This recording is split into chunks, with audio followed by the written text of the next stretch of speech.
Ano ba, bakit naging timely itong usapang LGBTQ? Akala ko matagal na yan, meron bang bagong pumutok na Ah, pinush ay about yes. LGBTQ?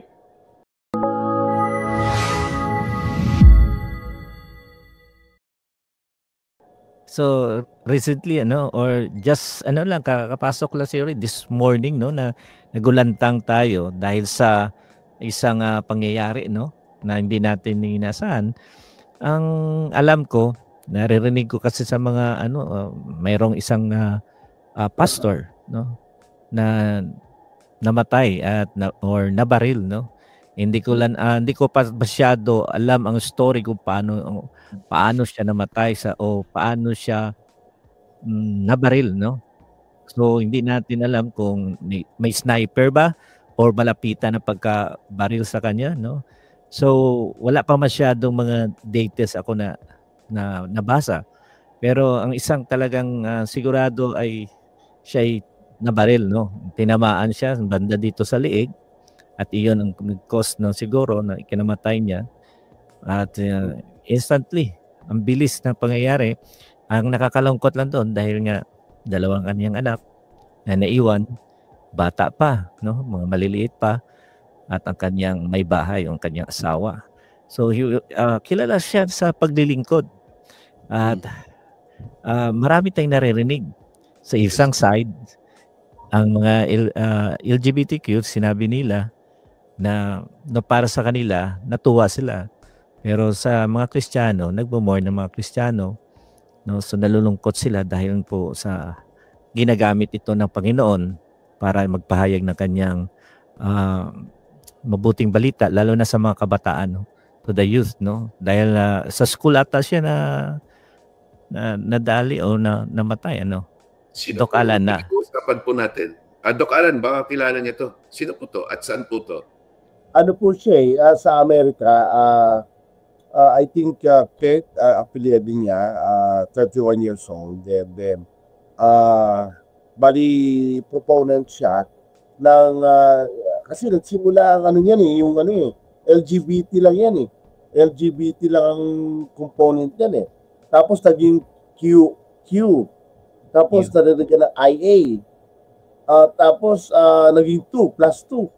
So medyo matindi po talaga yung laban ngayon ng ating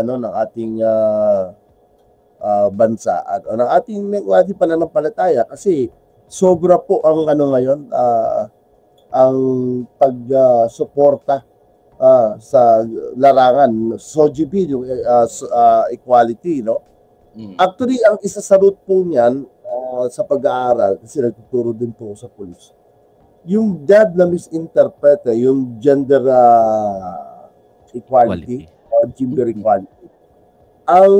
Ako po sa aking perspektibo at pagtingin, dapat yan yung male-female na dati di ba ang concept babae, lalaki lang ang nagtatrabaho, tapos lalaki lang ang medyo dapat career-oriented, ang babae sa bahay lang.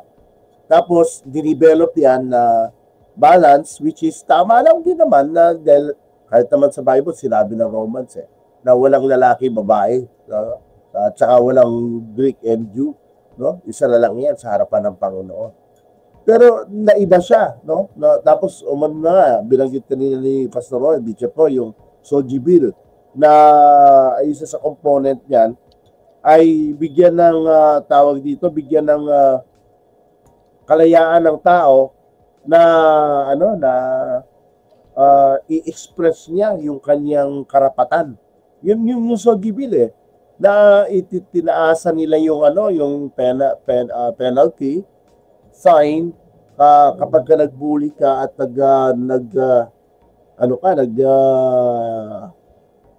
mingaliit mo yung kanilang community. So LGBT in particular, it's a community. At lastly, sinabi naman sa Matthew 24 na yung rainbow, kung mapapansin natin, di ba, sa Noah's Ark, di ba?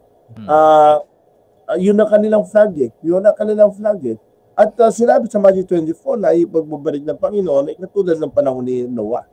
So, at the moment, talagang one of the sign. Although there are many signs in the coming of the Lord Jesus Christ. May kikwento rin ako in connection with this, pero mamaya na lang po. In this particular, na medyo na ano ako dun sa 2S, LGBT una yan, no? LGBT, tapos nagkaroon ng Q, tapos nagkaroon ng IA, tapos ngayon may 2S na. Which is very much alarming kasi two-spirit yun eh. But sinabi nilang spirit, and it's not only the culture, but it is an orientation based on their religion. Kaya nga spiritual eh. Tapos, ulit ngayon, last na lang po, plus. Ibig sabihin ng plus, yun yung mga identity na hindi pa nasasali. So, ibig sabihin, yung plus na yun is a three dots that would continue at lalala pa. Okay, anyway, doon na lang po muna ang pwede ko i-share. Pero, gaano po ba kalaganap ang LGBTQ sa Pilipinas po?